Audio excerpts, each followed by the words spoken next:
रघु शर्मा जी, बहुत बहुत स्वागत है आपका जी राजस्थान में। सबसे पहले जानना चाहेंगे रघु शर्मा जी, प्रदेश के हालातों को अगर देखें, देश में चौथे स्थान पर राजस्थान है इस वक्त, कोरोना के खिलाफ लड़ाई चल रही है। आज ही प्रधानमंत्री नरेंद्र मोदी ने खुद राजस्थान की तारीफ की है, कहा है कि ये एक नजीर है, दूसरे प्रदेशों को भी इससे सीखना चाहिए। क्या कुछ आज बैठक में खास रहा और वो कौन सी चीज है जिसको लेकर आज पूरे देश में राजस्थान की सबसे ज्यादा तारीफ हो रही है? देखिए, कोविड-19 का मुकाबला करने के लिए राजस्थान की सरकार ने हमारे मुख्यमंत्री अशोक गहलोत जी के नेतृत्व में जो स्टेप्स उठाए हैं, क्योंकि जिस तरीके की रणनीति के तहत राजस्थान में इस संक्रमण को काबू में किया गया है, उसकी आज तारीफ प्रधानमंत्री जी ने की। जब मुख्यमंत्रियों की वीडियो कॉन्फ्रेंसिंग में वो बोल रहे थे और उन्होंने कहा कि अच्छा काम करते हैं तो आलोचना भी होती है, लेकिन आपने मजदूरों को के संदर्भ में या कोविड के संदर्भ में जिस तरह के रिफॉर्म्स आपने किए, उन रिफॉर्म्स को दूसरे राज्यों को भी उनका अनुसरण करना चाहिए। तो ये अपने आप में एक बड़ी बात है, क्योंकि आलोचना हमारी यहाँ लोग करते भी रहते हैं बहुत सारी बातों पर, लेकिन यहाँ पर तो जब कोविड की लड़ाई शुरू की थी तभी मुख्यमंत्री जी ने सारे विपक्षी दलों के नेताओं को बुलाया था, उनसे चर्चा की थी, उनको कॉन्फिडेंस में लेके आगे बढ़े थे। हमने जितने एनजीओज हैं या सोशल एक्टिविस्ट हैं उनको बुलाया था, उनसे बात की थी। जितने धर्मगुरु हैं उनको बुलाया, अलग अलग रिलीजन के, उनसे बात की, उनको कॉन्फिडेंस में लिया। हमारे जितने भी चिकित्सा महकमे के जाने माने चिकित्सक हैं जो रिटायर हो चुके हैं, उनके अनुभवों को शेयर किया, उनको कॉन्फिडेंस में लिया। इस तरह से राजस्थान में जो रणनीति बनाई गई कोविड से लड़ने की, आज हम लोग 14 तारीख के बाद में ये संक्रमण पे निरंतर इसके फैलाव पर कम से कम अंकुश लग रहा है। अगर वही स्थिति चलती रहती जैसी 14 अप्रैल से पहले थी तो हमारे यहाँ 4000 से ज्यादा पॉजिटिव केसेस निकल जाते, जबकि आज हमारे यहाँ 2234 केसेस पॉजिटिव हैं। लेकिन खुशी की बात यह है कि उसमें से 669 लोग पॉजिटिव से नेगेटिव हुए और 313 लोगों को हमने डिस्चार्ज करके घर पे भेज दिया है। तो राजस्थान में जिस तरह के इंतजाम मुख्यमंत्री जी के नेतृत्व में किए गए हैं, उन इंतजामात की सब जगह प्रशंसा हो रही है। और उसके अलावा जिस तरह से इन्होंने हमारे यहाँ के जो बीपीएल फैमिली थी, जो करीब 1 करोड़ है, चाहे वो स्टेट बीपीएल है चाहे अंत्योदय योजना के लाभार्थी है, उन तमाम लोगों को 2 महीने का राशन टाइमली पहुंचाया।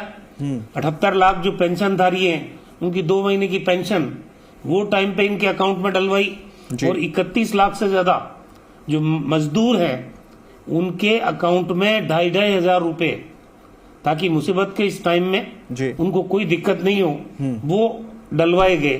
पहली बार राजस्थान में जो डेस्टिट्यूट्स हैं, बेसहारा लोग हैं, जो किसी भी सरकारी योजना के कवरेज क्षेत्र में नहीं आते हैं, उनका डाटा तैयार किया गया कलेक्टर्स के माध्यम से। 1.5 लाख वो भी आइडेंटिफाई किए गए, उनको भी यही 2,500 रुपए की राशि और सूखा राशन दोनों चीज दी गई। जिनके अकाउंट थे उनको अकाउंट में, और जिनके अकाउंट नहीं थे उनको कैश कलेक्टर्स के माध्यम से वितरित किए गए। कुल मिला के जिस तरह से योजनाबद्ध तरीके से, चाहे हमारे यहाँ कोटा में स्टूडेंट्स रह रहे हों, चाहे माइग्रेंट लेबर्स जो राजस्थान में अभी रुके हुए हैं, उनके इंतजामात की बात हो, चाहे क्वारंटाइन फैसिलिटी की बात हो, चाहे आइसोलेशन के बेड की बात हो, चाहे आईसीयू की, चाहे वेंटिलेटर्स की, और चाहे संसाधनों की। आज बताइए, जिस 2 मार्च को जब पहला केस पॉजिटिव के रूप में यहाँ आया, हमारे पास टेस्टिंग फैसिलिटी नहीं थी राजस्थान में, हमको सैंपल पुणे भेजना पड़ता था।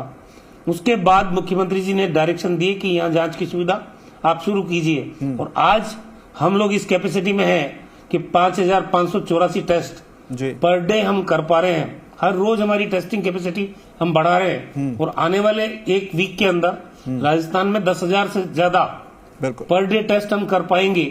इसकी हमारी तैयारी है।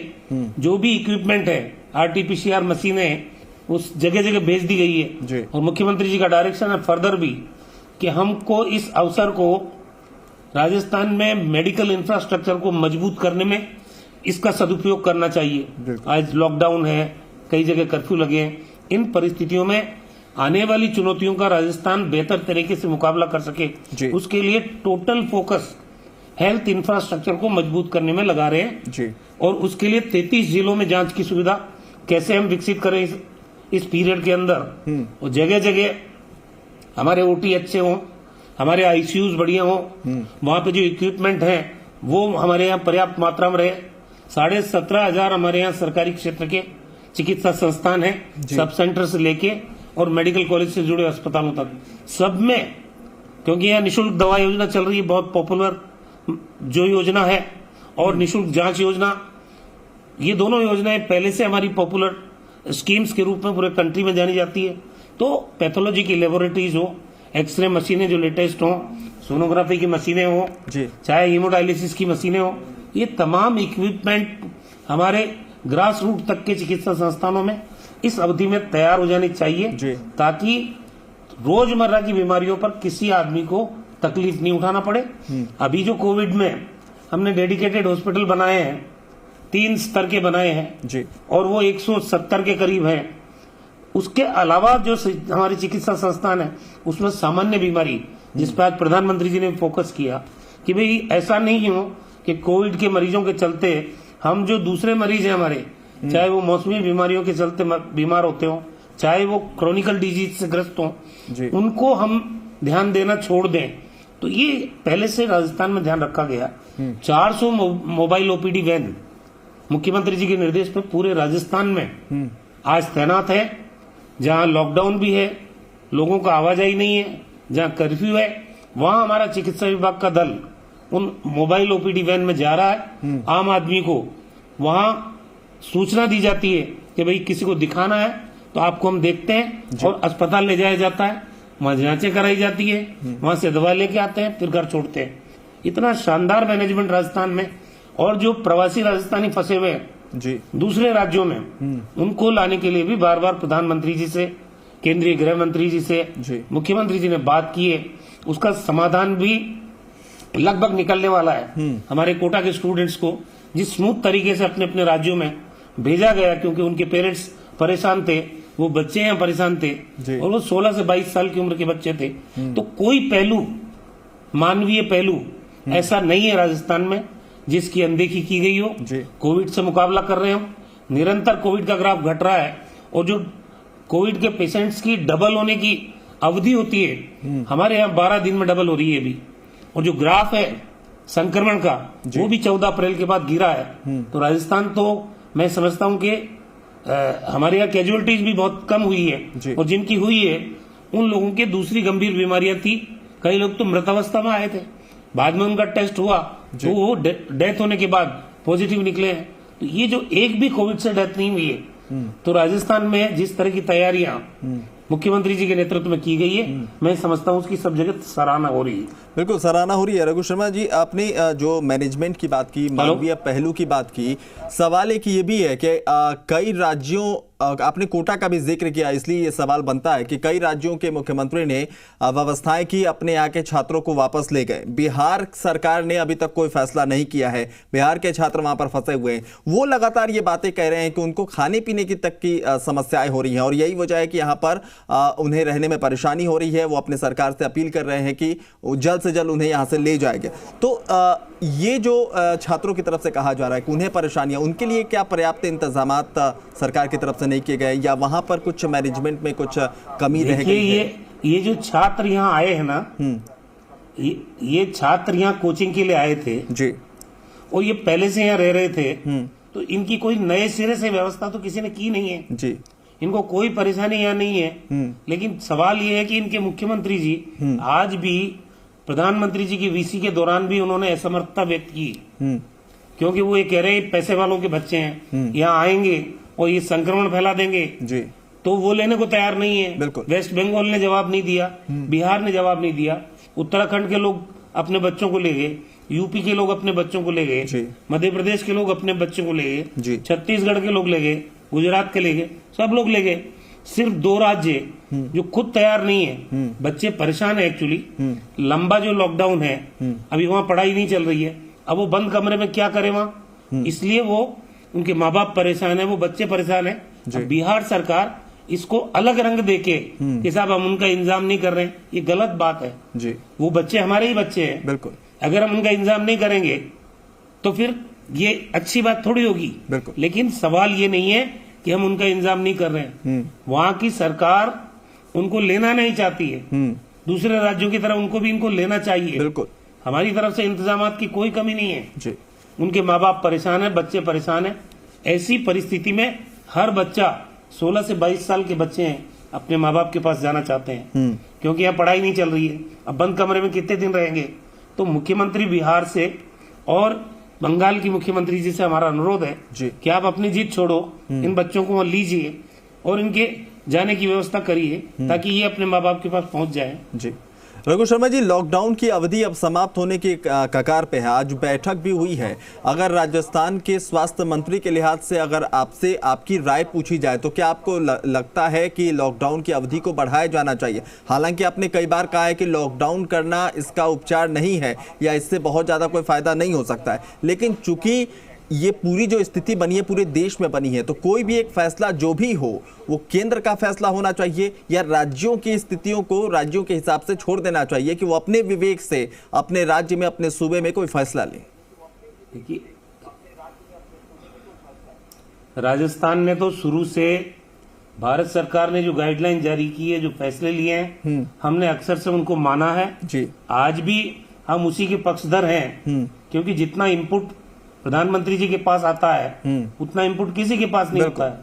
हमने जो 40 दिन की मेहनत की है, लॉकडाउन में रखा पूरे कंट्री को, अगर इसको इमीडिएटली विड्रॉ करते हैं तो ये जो मेहनत की हुई है ये एकदम बेकार भी जा सकती है। तो जिस तरह से प्रधानमंत्री जी ने, राज्यों ने 20 तारीख के बाद में कुछ एक्टिविटीज को अनुमति किया है, रिलैक्सेशन दिए है, और उसके बाद अभी 2 दिन पहले भी कुछ शॉप्स खोलने की परमिशन दी गई है जी। तो ये जो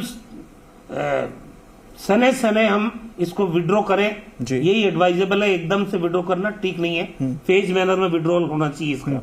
रघु शर्मा जी, अगर लॉकडाउन की अवधि में रिकवरी की अगर बात करें, दूसरे देशों के आंकड़ों को अगर हम जब देखते हैं, अगर उदाहरण के तौर पर अगर चीन के वुहान की बात कर ले, वहां पर तकरीबन 90 दिन के आसपास लॉकडाउन की अवधि रही, 70 या 90 दिन के आसपास का ये आंकड़ा था। रिकवरी रेट की बात करें तो 90%। लेकिन भारत में जब लॉकडाउन की बात करते हैं तो 40 दिन के आसपास का अगर रिकवरी रेट को देखते हैं तो महज 20%।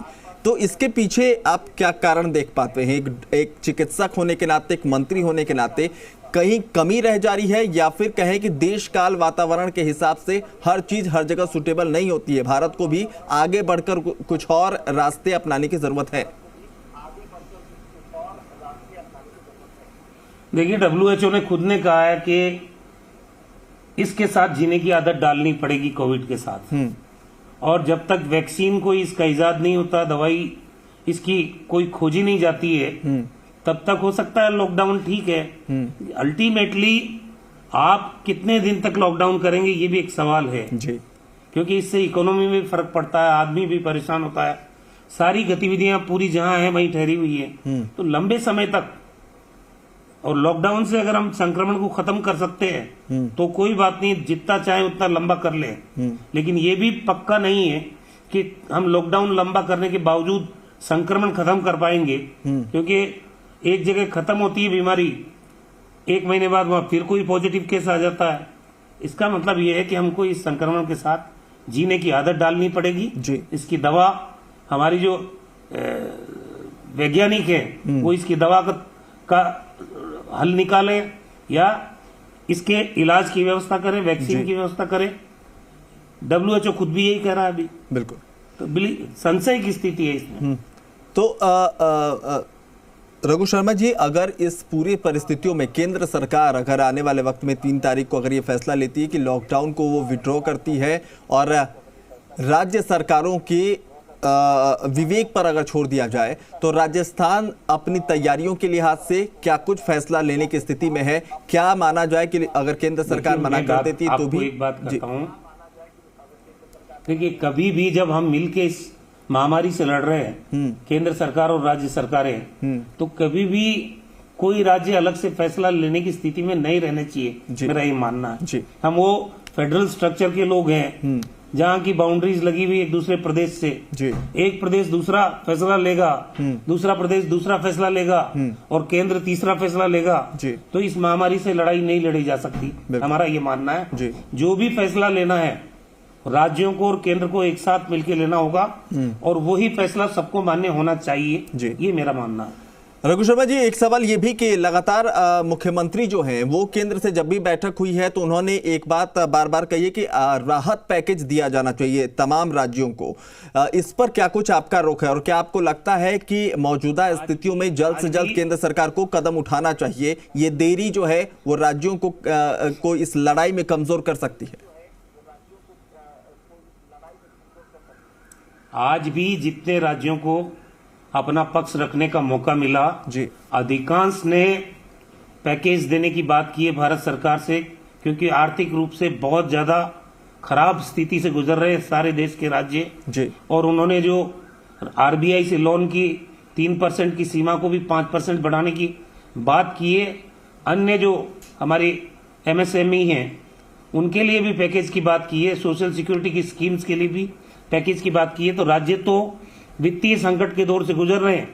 13-14 राज्य तो तनख्वाह देने की स्थिति में नहीं है जी। ऐसे में उनकी एकमात्र उम्मीद भारत सरकार से रहती है और मुझे लगता है कि प्रधानमंत्री जी को मालूम है सारी चीजें, बिल्कुल, तो कोई न कोई इस स्थिति को भी एड्रेस करने के लिए कदम उठाया जाएगा। चलिए, हम उम्मीद यही करते हैं कि लगातार जिस तरह के प्रयास राजस्थान की तरफ से किए जा रहे हैं वो रंग लाए और कोरोना के खिलाफ लड़ाई में जो है एक सुखद स्थितियां देखने को मिले। बहुत बहुत शुक्रिया रघु शर्मा जी, हमें वक्त देने के लिए और तमाम सवालों का जवाब देने के लिए। तो चलिए यहां रुक रहे हैं एक छोटे से ब्रेक के लिए। ब्रेक के उस पार 150 गांव 150 खबर।